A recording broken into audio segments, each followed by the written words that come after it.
दोस्तों, जिस कंपनी की आज चर्चा करेंगे उसकी वेबसाइट से विजिट कर चुके हैं और इसमें क्या नज़र आता है, बड़ा अच्छा अच्छा अट्रैक्टिव सीन देखने को मिलती है। आखिर यहाँ से कुछ पता चलता है आखिर कंपनी करती क्या है। कुछ तो ऐसे प्रोडक्ट के बारे में पता चलती है कि ये कंपनी केमिकल इंडस्ट्री से जुड़ा हुआ है, पेट्रोकेमिकल पे इनका कामकाज है। और प्रोडक्टिविटी के बारे में देखा है तो कहती है इनके पास प्रोडक्ट में केबिस 10 केबिस 20 जो इनकी एक प्रोडक्टिविटी की बात करती है, प्रोडक्ट को लेकर कहती है। कंपनी है कोठारी कोठारी पेट्रोकेमिकल। इसके स्टॉक के बारे में थोड़ा सा हम आज जानेंगे, क्योंकि इसके पहले नज़र हम इसकी वेबसाइट्स के ऊपर ये देखने के प्रयास में रहे जो आखिर जो कंपनी जो भी कामकाज करती है उसके लिए अपने वेबसाइट्स पे क्या क्या इन्फॉर्मेशन छोड़ती नजर आती है। कहती है Kothari petrochemical is a part of the renewables SG Kothari groups की कंपनी है। कहती है we are the largest producer of the premium quality polyisobutylenes PIBs की जिसको जिसको कहते हैं इन इंडिया। ये इंडिया के सबसे बड़े लार्जेस्ट प्रोड्यूसर्स हैं जिसको एक केमिकल्स इंडस्ट्रीज के अंदर इसको मिला है, जो कि ये केमिकल्स हैं जिस पे कंपनी कामकाज करती है। इसकी हम क्यों इतना चर्चा कर रहे हैं, क्योंकि इस स्टॉक के प्रति हम ये जानने के प्रयासरत रहे जो आखिर इस स्टॉक में जो लगातार डे बाय डे के हिसाब से देखें तो लगातार एक ग्रोइंग स्टॉक की कैटेगरी में रखा जा सकता है। क्योंकि इसका चार्ट ग्राफ हम ये आंकलन के साथ लेके आए, जिनका आप देखें तो day by day day by day day by day day by day कुछ ना कुछ डेली जंप करती है। इसको इसमें हमें एक वर्ड निकल के आते हमारे मन से, उसका नाम है जो स्टॉक अपने हायर टू हायर को लगातार तोड़े, अपने हिस्टोरिकल रिकॉर्ड को तोड़े और लोअर टू लोअर को टच भी ना कर पाए, वैसी स्टॉक की कैटेगरी में देखा जाए तो इसका भी नाम आता है। इसका नाम है कोठारी पेट्रोकेमिकल्स। चलिए थोड़ा सा समझते हैं स्टॉक को लेकर के, कंपनी को लेकर के। जहाँ कंपनी पेट्रोकेमिकल्स में कंपनी कामकाज करती है, 1990 में कंपनी बनी थी और उसके बाद इनका देखा जाए तो फिलहाल की बुक वैल्यू कहता है 41 रुपये 90 पैसे के आसपास। और फिलहाल ये भी देखा गया कि प्राइस टू बुक वैल्यू करीब 6 गुने के आसपास बढ़ चुकी है। जहाँ पे इंट्रेंसिक वैल्यू देखें तो इंट्रेंसिक वैल्यू के आसपास अभी पहुँचने वाली है, ये अभी पहुँची नहीं है। कहता है इंट्रेंसिक वैल्यू 264 का है और अभी उससे भी कम प्राइस पे ये मार्केट में ट्रेड होती नज़र आती है। तो ये भी कह सकते हैं कि फेस वैल्यू 10 का है तो 245 रुपये का प्रीमियम के साथ मार्केट में ट्रेड होती नज़र आती है। अब इस प्रीमियम के पीछे जो भीड़ लगी हुई है इसको खरीदने को लेकर के, उसकी एक क्वालिटी को देखिए तो जो 10 रुपये की नॉमिनल वैल्यू है वो अर्निंग करके देता है कितने का, 11.5 रुपये का अर्निंग करके। मतलब ये समझ में आया कि 100% से ज़्यादा, मतलब 115% के आसपास की ये क्या करती है, अर्निंग करके देती है पर शेयर।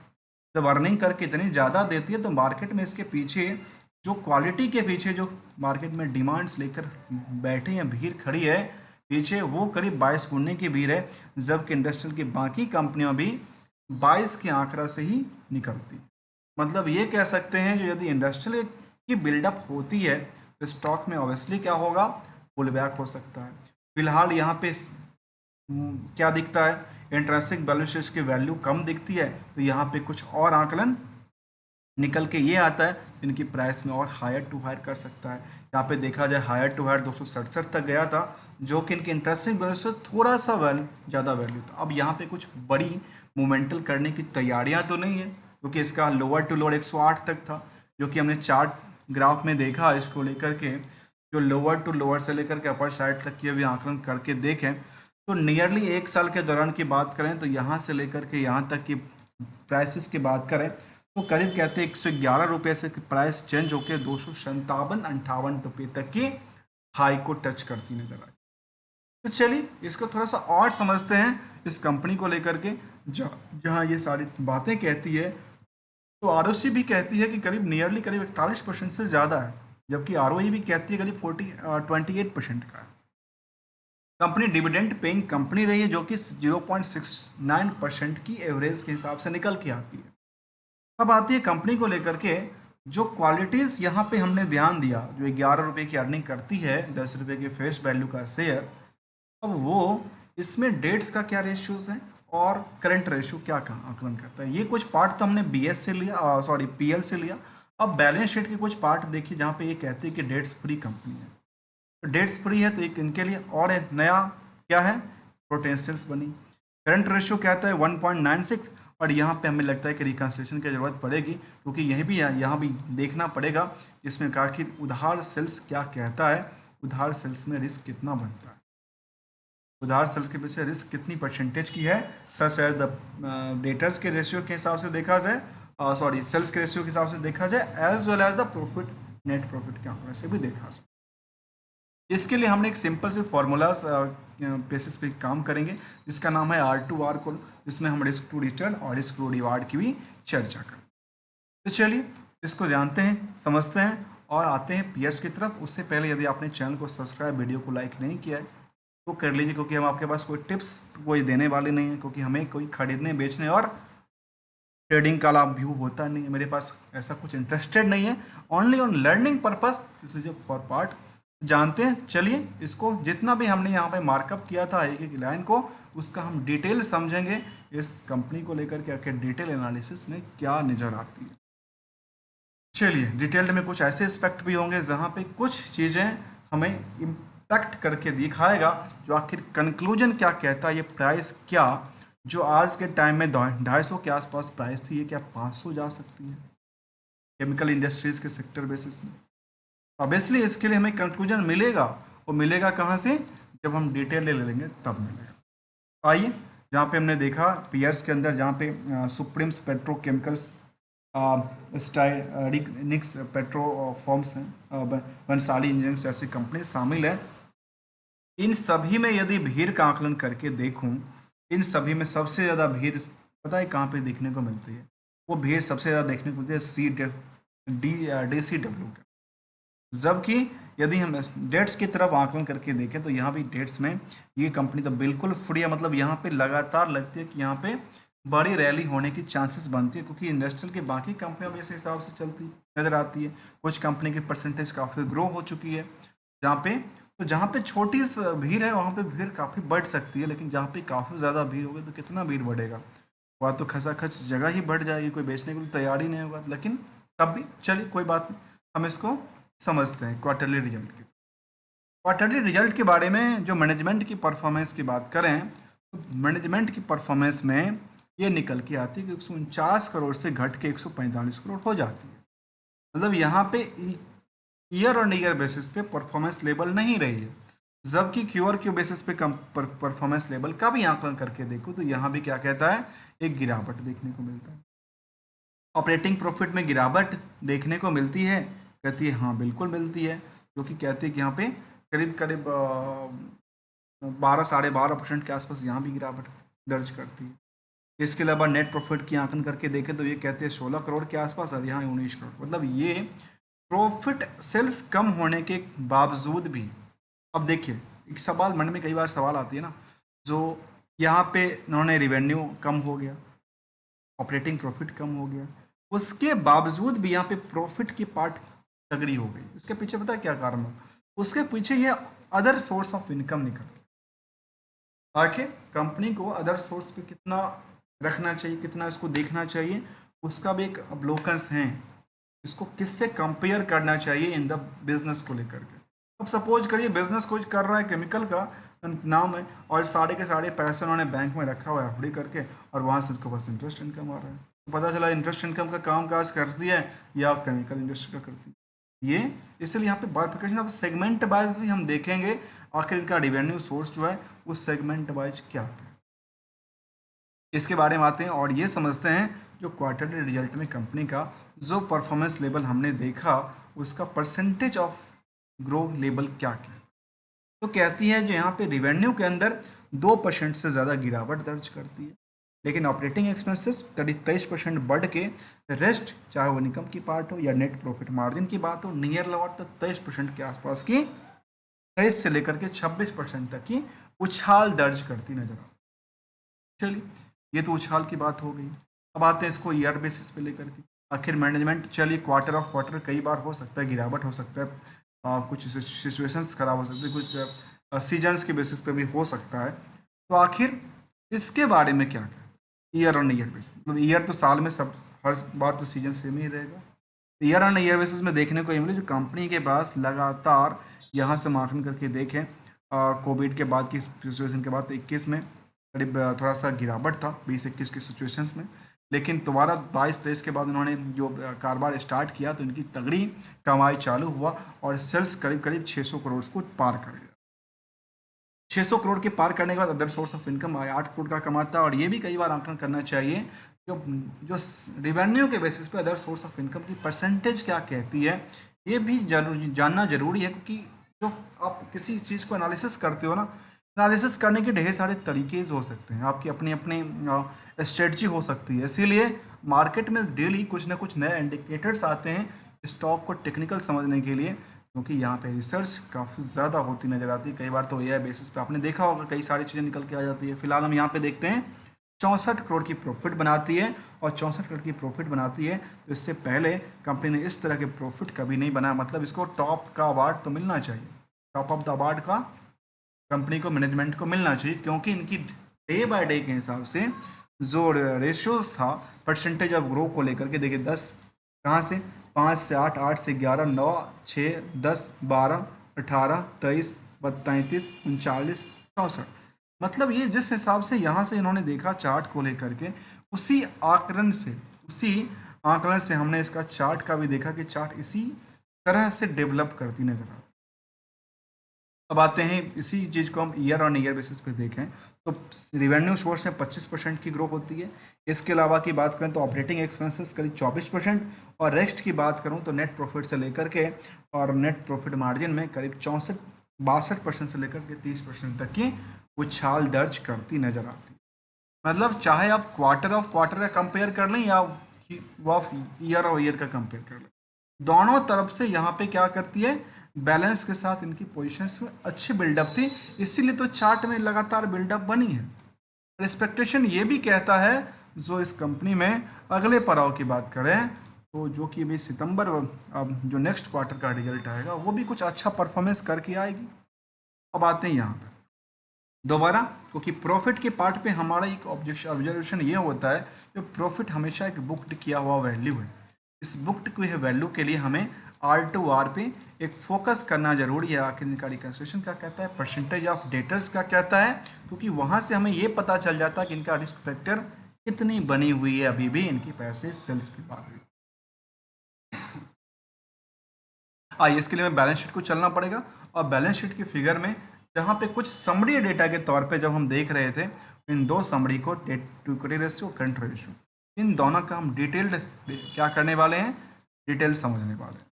बस डिटेल्ड के क्रम में ये नज़र आती है जो कंपनी का कंसोलिडेटेड डेटा भी कुछ कहती है। तो कंसोलिडेटेड डेटा 2016 के बाद ऐसा रहा नहीं, जो भी है कंपनी के पास खुद की डेटा है, और इनकी हो सकती है सब्सिडरी कंपनी या कुछ ऐसा देखने को तो नज़र नहीं आ रही, तो सब्सिडरी कंपनी नहीं है, जो है खुद की कंपनी है। अब आते हैं बोरोइंग्स को लेकर, तो सबसे पहले हमारी नज़र जाती है बोरोइंग्स को लेकर के, आखिर कंपनी के पास बोरोइंग्स है कि नहीं। तो यहाँ पे कहती है बिल्कुल नहीं है, जीरो है। बहुत अच्छी बात है जीरो है, तो जबकि इनके पास फिक्स एसेट्स अच्छी खासी बनी हुई है।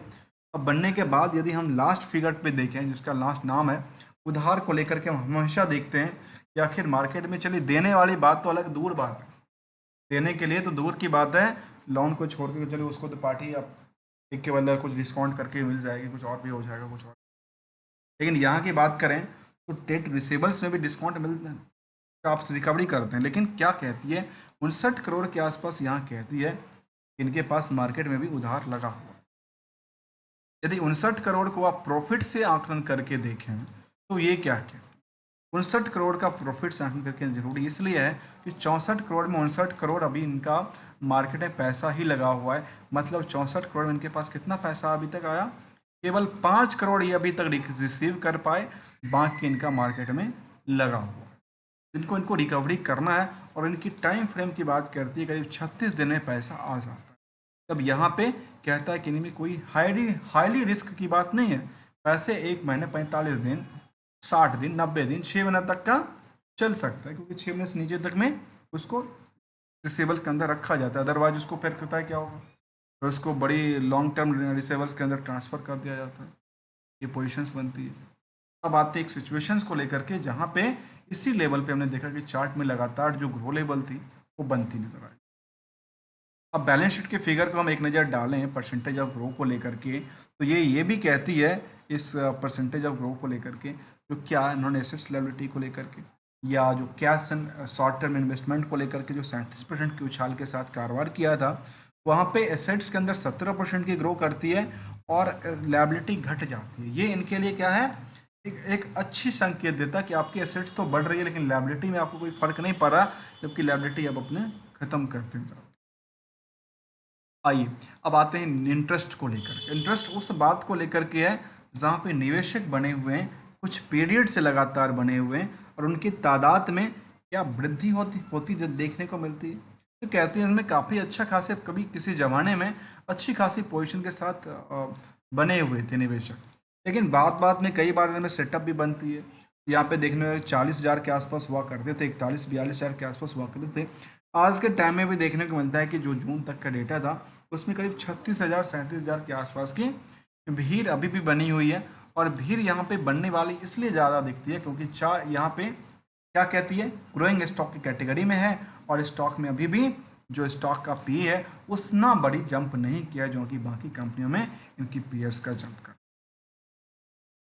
अब आते हैं इसको लेकर के जहाँ ग्रोइंग स्टॉक की तरफ कामकाज कर रही थी, तो यहाँ पे स्टॉक में ना एफ आई है ना डी आई है, केवल केवल प्रमोटर और पब्लिक की होल्डिंग है। प्रमोटर्स अच्छी खासी तादाद में है। अभी तक हो सकता है प्रमोट एफ आई और डी आई ने अपनी दाव नहीं खेला हो, होने वाले समय में हो सकता है दाव कभी खेले। जैसे दाव कुछ खेलेगा तो मार्केट इसकी एक के बदले चार पे पहुंचती नजर आएगी, क्योंकि यहाँ पे पोटेंशियल्स दर लगातार बनी है केमिकल इंडस्ट्रीज के अंदर। इसमें लगातार क्या बनती नजर आती है, पोटेंशियल बनती नजर आती है। जबकि इनकी सेंटिमेंटल इसके बारे में कुछ और भी अपडेट देता है, तो वो कहता है लॉस ऑफ सेल सर्टिफिकेट की बात। इसके अलावा कहती है कि क्रेडिट रेटिंग का कुछ अपडेट आया और वो 3 तारीख का अपडेट था। ये भी बड़ा इंपॉर्टेंट रोल है कि आखिर क्रेडिट रेटिंग को लेकर क्या अपडेट आया।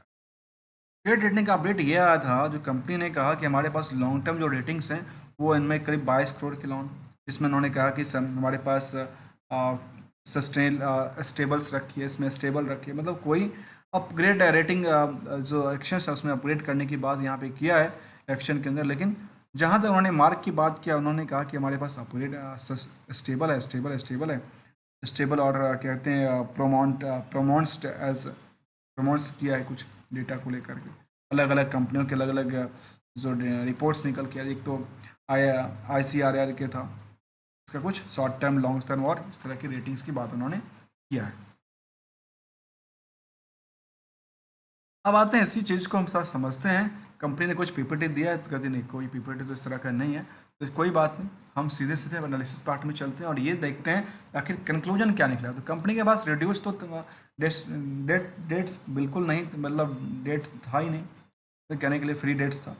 Company return in the large in the करती रही है लगातार, और उसमें सी स्टॉक के आर लगातार अच्छी पोटेंशियल के साथ कामकाज किया। फंडामेंटल में कोई भी कमी देखने को नज़र नहीं आती है, बेटर टू बेटर परफॉर्मेंस करती नजर आती है। इसकी बेसिस पे चार्ट ने लगातार जंप का सिलसिला जो बढ़ाया है, लोग की जो खास के निवेशक की जो विश्वास बनती नजर आती है स्टॉक को लेकर के, जिसकी वजह से हम ये आकलन करें जो एक महीने में फिलहाल यदि 5 दिन में स्टॉक में गिरावट भी हुई तो 5 दिन में गिरावट नहीं थी, गिरावट तो एक सेंटिमेंटल था, एक दो दिन के लिए प्रॉफिट बुकिंग था। प्रॉफिट बुकिंग उस पोजिशन को लेकर था जहाँ पे कुछ सेटअप बनती नजर आती। इसके बारे में आंकड़ा ये कहता है गूगल फाइनेंस, तो एक महीने के अंदर ये करीब करीब 44% की जंप करती है। 6 महीने में करीब 113% की उछाल के साथ अपने निवेशकों को एक साल में 99% की प्रॉफिट देती है अपने पोर्टफोलियो में। और ये भी देखा कि जिनके पोर्टफोलियो में पिछले 5 सालों से स्टॉक पड़ी हुई है, उनके पास यहाँ से लेकर के और यहाँ तक की तादाद की बात करें तो करीब करीब 1400% से ज़्यादा की उछाल उन्होंने दिया है एक लंबे पीरियड की इन्वेस्टर्स को लेकर। खासकर कह सकते हैं जिन्होंने स्टार्टिंग में लिया होगा 5 साल पहले की बात, जिन्होंने करीब 14 रुपये के आसपास की स्टॉक लिया होगा, आज वो 253 रुपये के आसपास ट्रेड करती नजर आती है। मतलब एक लंबी उछाल कामकाज किया है कंपनी ने। चाहे मैं उसका पिछले का भी डेटा देखें, उससे पिछले का भी डेटा देखो, तो यही आसार से नजर आती। चलिए आज की स्टॉक लर्निंग हमने इस कंपनी को जाना, इसका नाम था कोठारी पेट्रोकेमिकल्स को लेकर के। इसकी व्यू और फंडामेंटल्स हो, चार्ट की आकलन हो, सब के सब बेटर परफॉर्मेंस करते नजर आए हैं time to time. It is a not for recommendation for the sell buy और hold, this is a completely learning purpose. Thank you so much for joining here दोस्तों।